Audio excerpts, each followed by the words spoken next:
Good morning, good morning, good morning. Jermaine again, another day, another dollar. Starting this one off at Starbucks.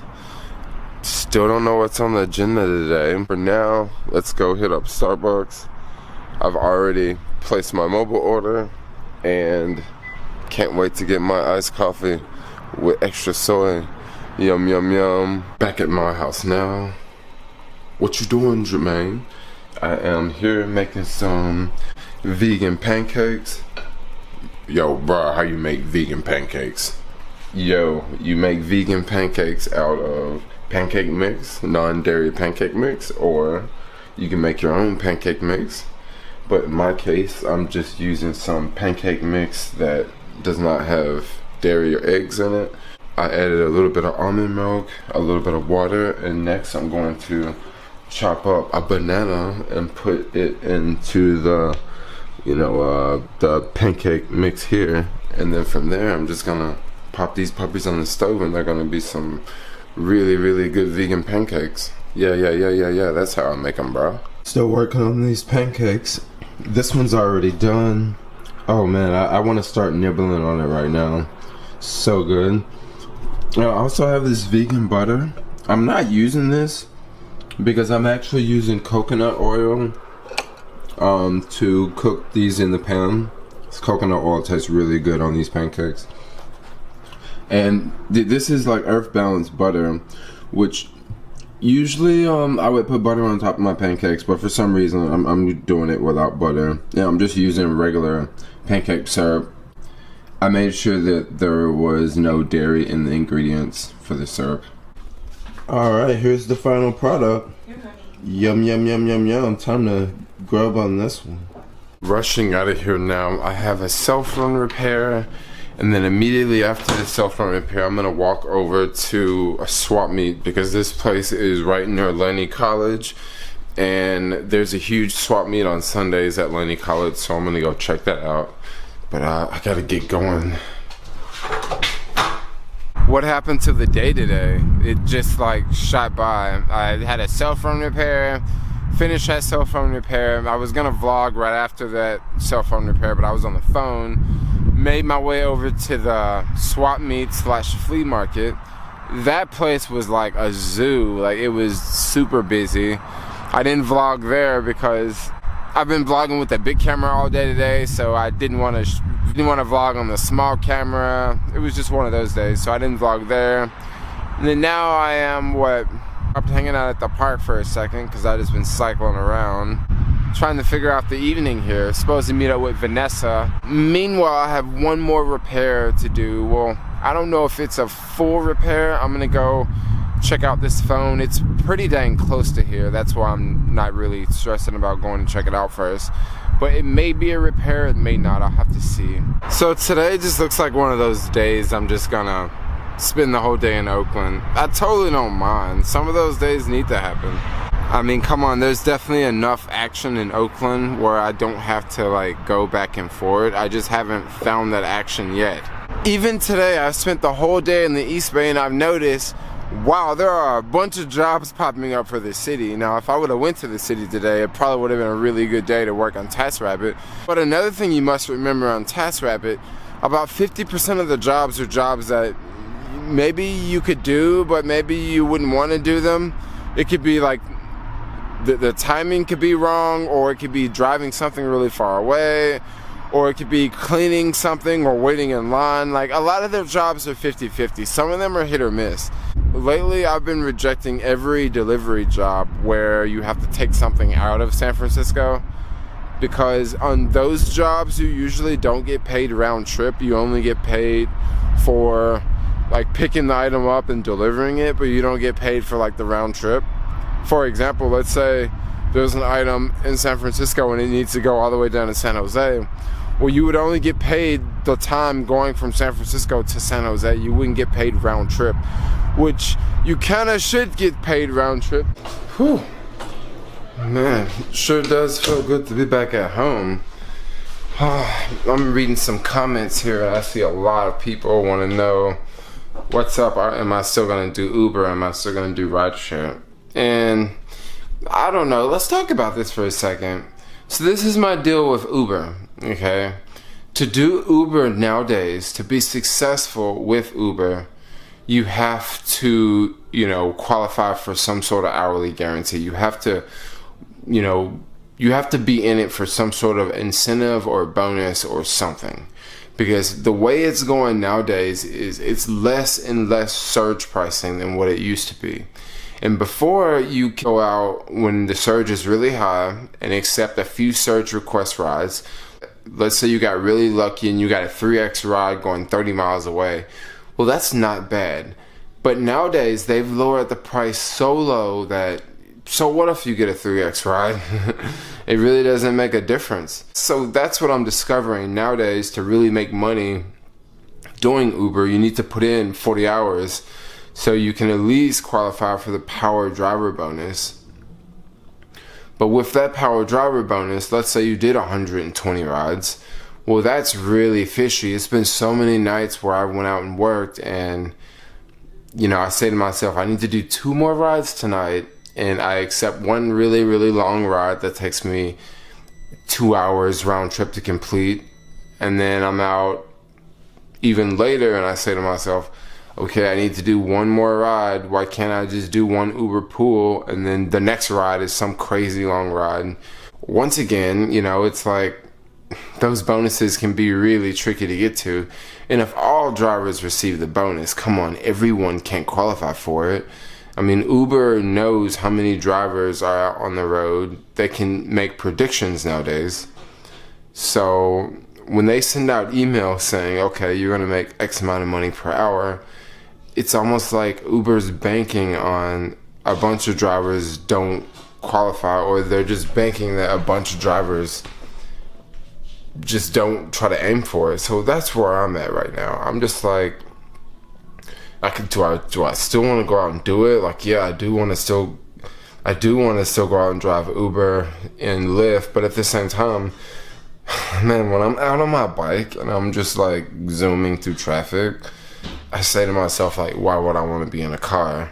And I'm always reminded that, that was me sitting in the car, and I know how much I hated, 5 o'clock rush hour, and I'm sitting in the car for an hour and I haven't picked up a passenger just because there's so much traffic and there's so much surge. But don't get me wrong, like, this is when the weather is nice. When it's raining, I probably won't say that on my bike. I'd probably just be like chilling at home or something. But also, like, I've driven when it's raining too, like doing Uber, and sometimes it's hit or miss. Back in the day, when it was raining, it was like a guaranteed, time that you would go out and make money. But nowadays, like, I remember, a few weeks ago, it was like raining like cats and dogs for like 3 days in a row. And I want to say that third day, it really didn't make a difference if it was raining or not, because it wasn't that busy. So a lot of people just want to know, like, are you still going to do Uber? And, I'm definitely not going to do it full time, because I mean, just like most other YouTubers, they don't do Uber full-time anyway. But me, I'm just sort of getting to this point where, for me, it's just not worth it, because I would have to put in 50 hours a week, and that's really what I don't want to do. Like, I don't want to have to put in so many hours, and I already know I'm going to get a whole bunch of comments on this video saying, well, I only work 20 hours and I make $1,000 a week. Well, that's your case and that's your scenario, and everybody's situation is different. Maybe you did something special this week, or maybe Uber just rewarded you this week. I mean, pretty much whenever you drive for Uber, it's just like going to the casino, You put $5 in and you hope that you win 100. I mean, that's how it is. Like, when you go out and drive, you are crossing your fingers for surge pricing. You're crossing your fingers for that awesome ride that you're going to make money off of. But do most drivers get that ride? Well, most drivers don't. Most drivers, get these, other rides that keeps you wishing for that big ride. Like, sort of almost like a drug, We'll give you a little bit, but we know that you really want the big one, so you'll keep playing. And that's kind of what it's like. And another thing I've get recently too, well, Jermaine, why won't you just buy a car? Like, why do you want to rent a car to do Uber? Well, I'm just gonna put this in my own words.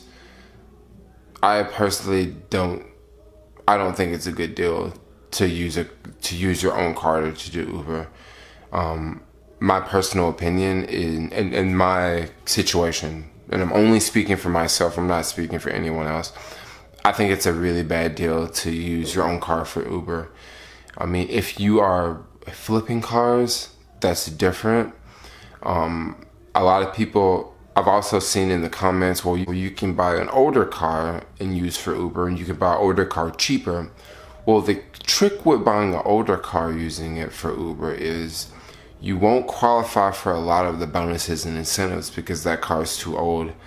In my market, if your car is older than, I believe, 2010, you don't qualify for the bonuses and incentives, meaning that you would have to go out and find a car that's 5 years old or newer, so that way you could drive Uber and qualify for the bonuses and incentives. And so people are trying to figure out, like, so what are you gonna do? Like, if you're not gonna, be the whole Uber poster child, what are you gonna do? Well, I'm gonna do the same thing I did before Uber. I'm just gonna live my life like normal.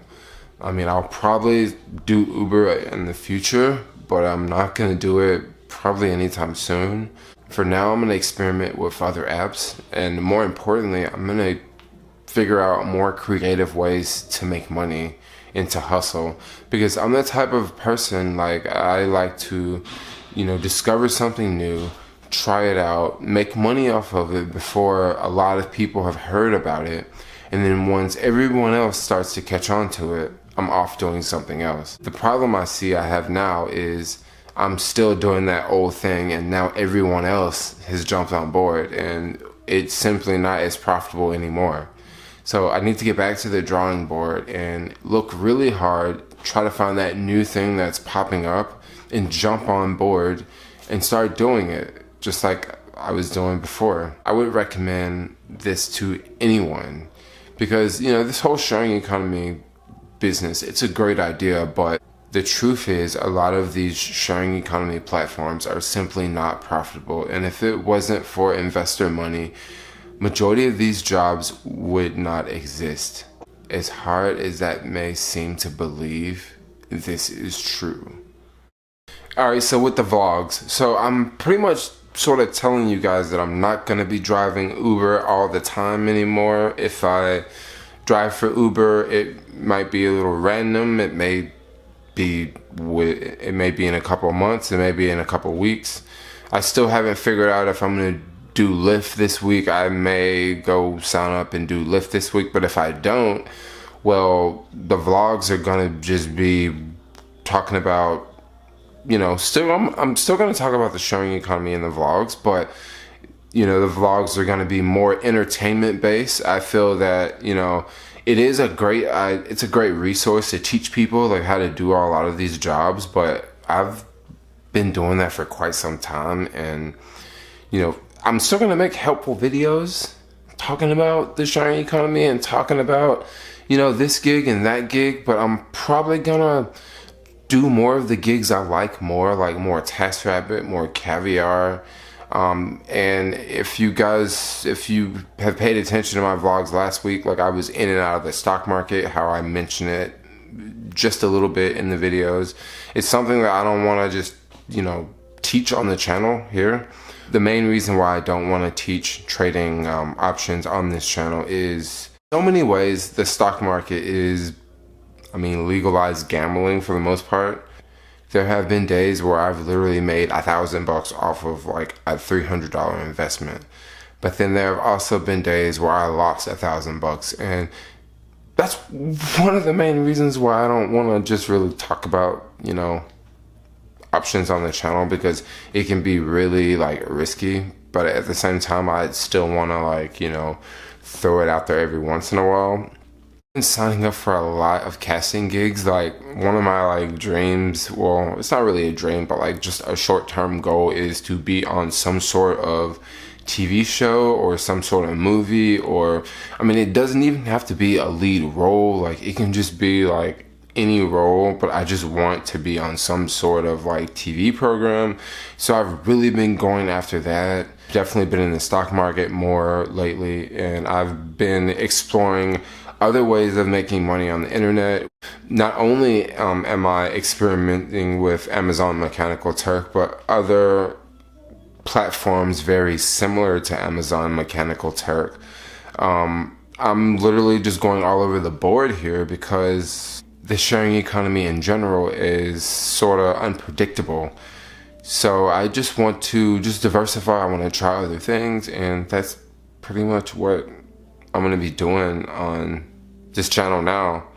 So, I mean, I'm still going to talk about sharing economy stuff. Probably going to talk about it maybe a little bit less, but I'm still going to explore other jobs and try different things. But I just want to, I want people to follow me for me. Like, I don't want people to follow me because I make money, Like, everybody on YouTube or everybody should have a job and everyone should make money. But, don't follow me just because, like, oh, he makes so much money in San Francisco. Just follow me because I'm cool.